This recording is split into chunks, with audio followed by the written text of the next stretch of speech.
The manifesto, titled "The Slippery Slope Since 1994, the Disgrace Continues." A number of promises have been made by the UDM in terms of how they're going to capacitate the people of the Eastern Cape. He's outlined a number of issues that we are about to get into conversation with Ongama Mtimka, who is a political analyst, joining us. Having listened to that, Ongama, what do you make of the tone of Olomisa's address? Good afternoon to you and your viewers. Thank you for asking that question first, because I think that's the dominant thing in me about him and the UDM, that it's a tone of a nation builder.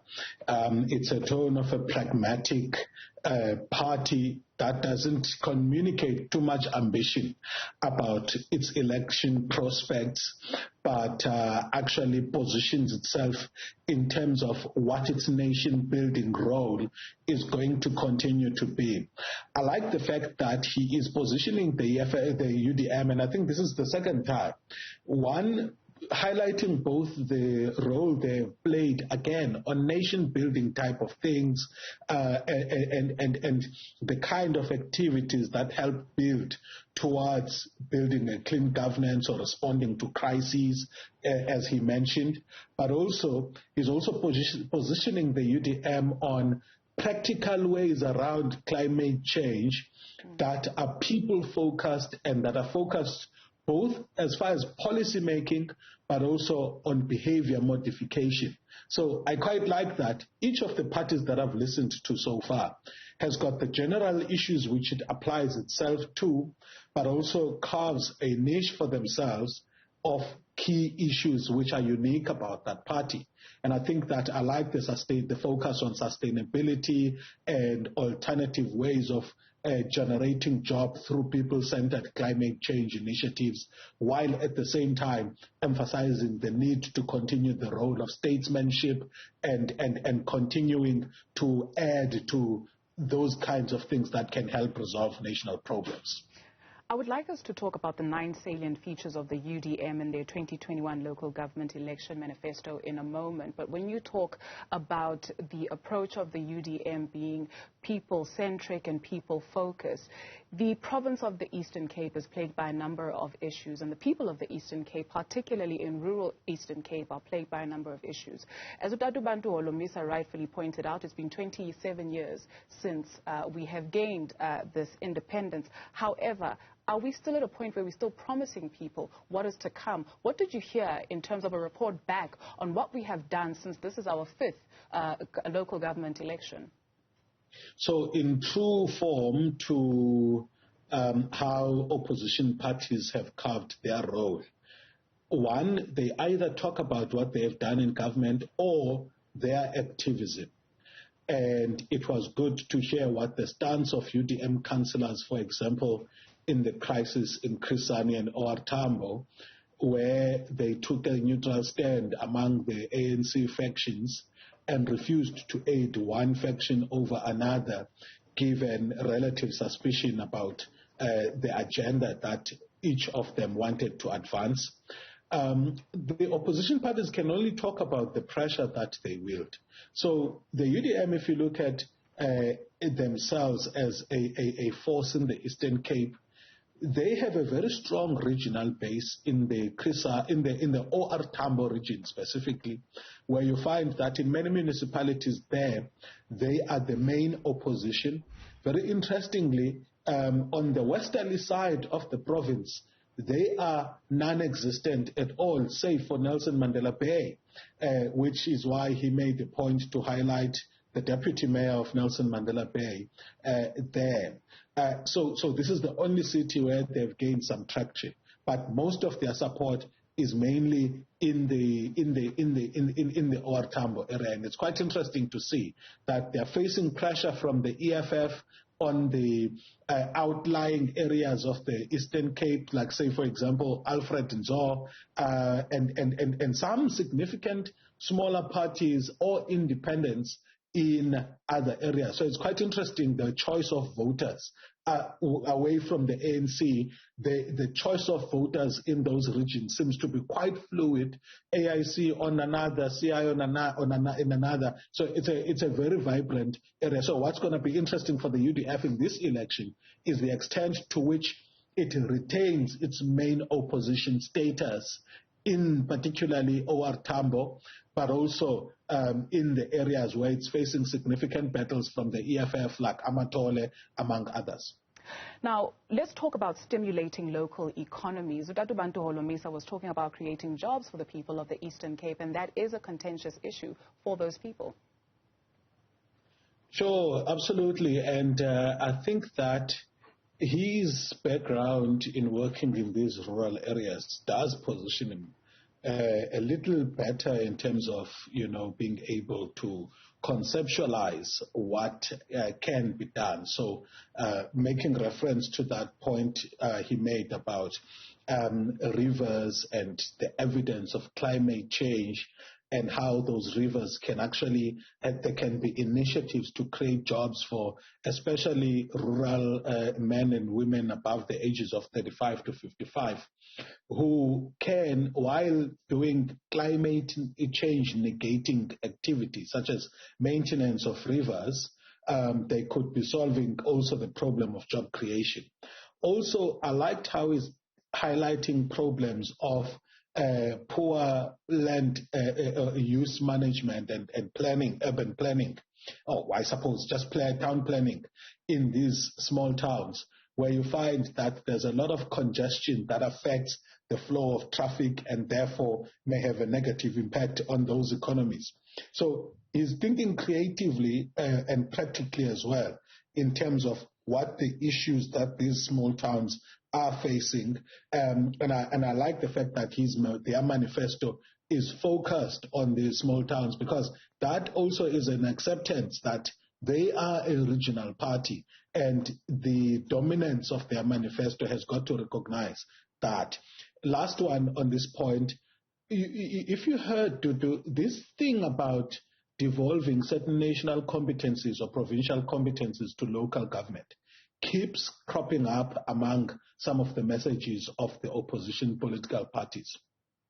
So this is something that the ANC needs to look at, or government needs to look at a national level.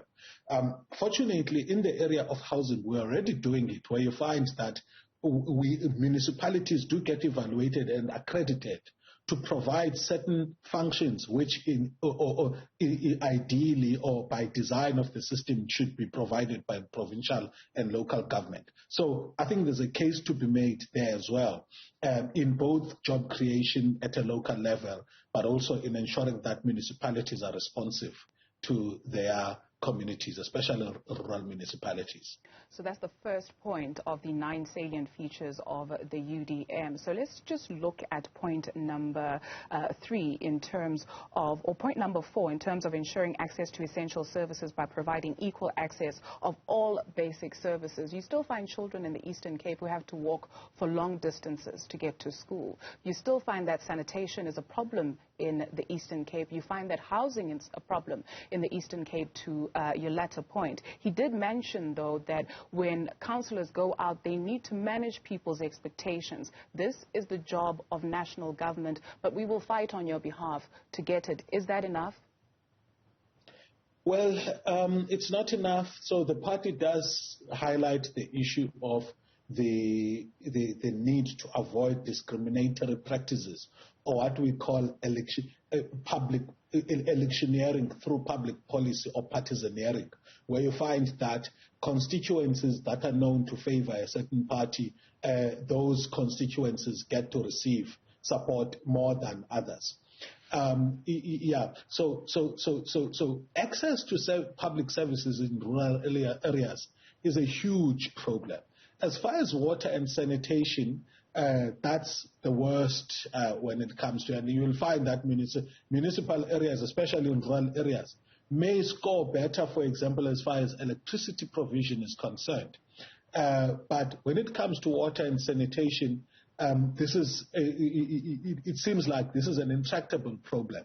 And I doubt that political parties in South Africa have got a significant and credible offering here, because the way in which rural areas are, they are sparsely, they're not densely populated like their urban counterparts, so that makes some of the problems to be really intractable as far as sanitation and water. But in other instances, you will find that there are some ways in which to respond to issues of sanitation there that are alternative to, massive water treatment works that get to be done in urban centers. Point I'm making is that there has been a significant consideration of what they call business case for these infrastructure projects, where certain activities are not going to be provided in rural areas because of issues of cost of connecting each of the households, which are relatively higher given the planning of space a settlement in those areas. Reindustrialization, and not just for South Africa, but for the rest of the continent. He touched on making sure that, or rather advocating for the building of factories in rural areas so that people in those areas are able to get jobs. A pipe dream, or something that is very much doable? It's doable. It's difficult, but it's doable. So in that, he highlights something that many of us have been highlighting. So the apartheid government, in its decentralization strategy, supported homeland governments in starting these buffer industries. So in the Eastern Cape, there are places like Dimbaza, and in the Mthatha area, in fact, in the Transformer, Transkei, there's a lot of these areas. Now, part of the challenge was that in order for those industries to survive, they needed a lot of government support, subsidies, among other things. And as things looked like we were moving towards a democracy, there was a lot of disinvestment from those areas. Now, the point he's making is a very crucial one, that as a starting point, you could use those former industrial areas to attract investments in there.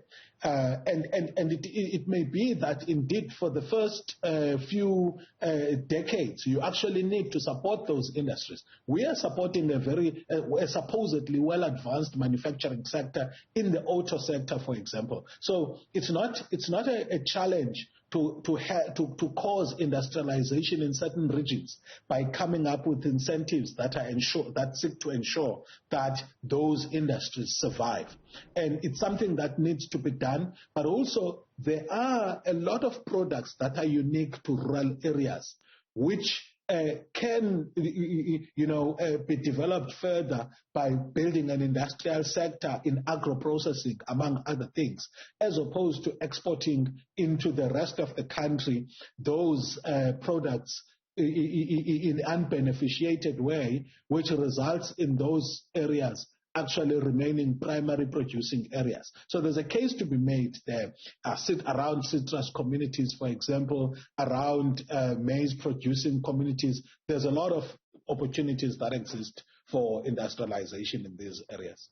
Ongama, on the ground, we have our reporter, Sipa Gema, who is standing by just to give us a sense of how people there have received what Dadubantu Holomisa had to say to them. And we cross on over live to her. She's in Mthatha in the Eastern Cape. Sipa, that's just the question, right? How has this manifesto been received by people there? Do they feel like they have been put first, according to the UDM's motto for this election, putting people first?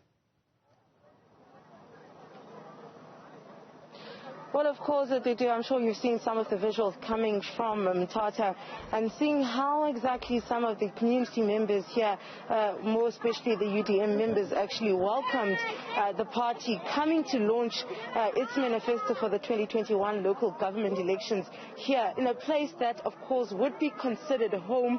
As we've mentioned earlier on, that this is where the UDM has enjoyed some power, of course, in the early 90s, and also taking taking over this local municipality in 2000 till 2002, looking, of course, to do the same thing within these local government elections. I mean, we saw the crowds and how they received the manifesto that was delivered by General Bantu Holomisa. Now, just to quickly touch on what he had said and what he spoke about there, I mean, we know that he said that the key issue here and the theme for the UDM with these elections is called back to basics.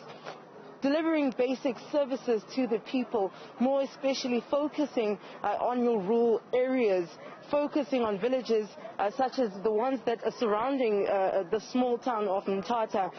Of course, he started off by naming the UDM victories, taking us back to the time when the UDM was running this part of the former Transkei, which was, of course, in 1997, and then also taking it to the early 2000s when the UDM ran the King Sabata Dalindyebo local municipality, and of course how it all ended, saying that it was in an unfair negotiation and situation where the UDM was blindsided.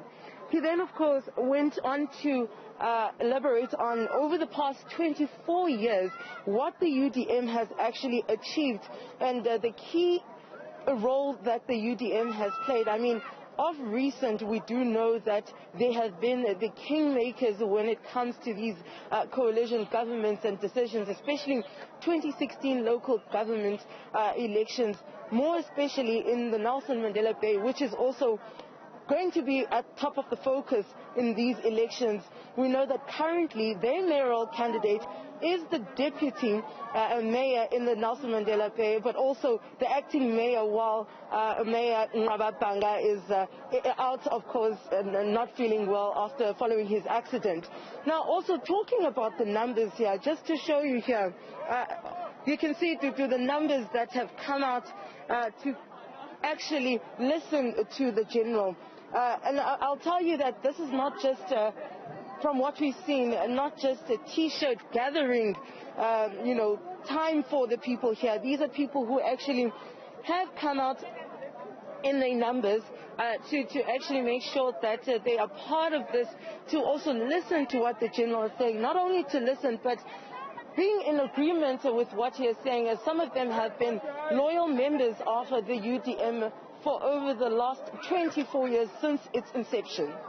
Quite a generous number of people that have gathered there, and just for the benefit of our viewers, of course, President Cyril Ramaphosa did say that we are under level 1 of the lockdown in the country, and the number of people permitted to gather has increased. So we went from 250 people permitted to gather indoors to 700 people, and the maximum number of people permitted to gather outdoors went from 500 to 2,000. So just a note, we still are in the grips of this coronavirus pandemic, but the number of people permitted together has, of course, been increased. Now, Ongama, let me just come back to you just to wrap up the conversation. So, Usipa mentions a very important point of coalitions. Did you hear anything in terms of whether the UDM will go into coalition with anyone should they not perform well here? It looks like they are prepared, given, for example, how he was commenting about Nelson Mandela Bay and how the coalition post the Tralip Bobani era and post the ANC era is now stable in Nelson Mandela Bay. Just the point you're making about the COVID-19 there, do please, if I may. So what we are seeing, and I think this is a critique that's going to President Cyril Ramaphosa and his planning group, that throughout the time of COVID-19, businesses, other social groups, among others, have campaigned to actually have more numbers that have been that are allowed for them to operate. Now it's a political party environment and it's an electioneering environment. You have lockdown level 1 regulations which are far relaxed than the previous one, if my memory serves me well. And I think that this is done because political parties are battling to confine themselves to campaigning in new ways, given how other social groups and other economic sectors have been compelled to do under COVID-19. And I think that it sets a bad precedent. If you look at both this event as well as the event posted by the DA yesterday of a march and that of the EFF manifesto, and in fact that of the ANC, notwithstanding their claims that the numbers were manageable, all of them are what we have come to recognize as super spreader events. And I think that because politicians have said there's a sensitivity to their activities and it's linked to questions of whether or not an election is free and fair, they have given themselves a blank check here. The events don't stop to be super spreaders because we are paying sensitivities to questions of freeness of the election. I mean, I'm looking at those visuals that were being brought when SIPA was live. You're seeing lots of people with no masks that are gathering at the event. So this is something which should be strongly condemned by political parties. In fact, it's not like it was inevitable. And the president here, in relaxing the regulations to the extent that he has in fact acted in a typical politician manner of actually making themselves to be above all other social and economic institutions. Ongama Mtimka, Ngosi, thank you very much for your analysis of the UDM's manifesto launch, which took place from 12 to 1 o'clock. Thank you very much for your thoughts.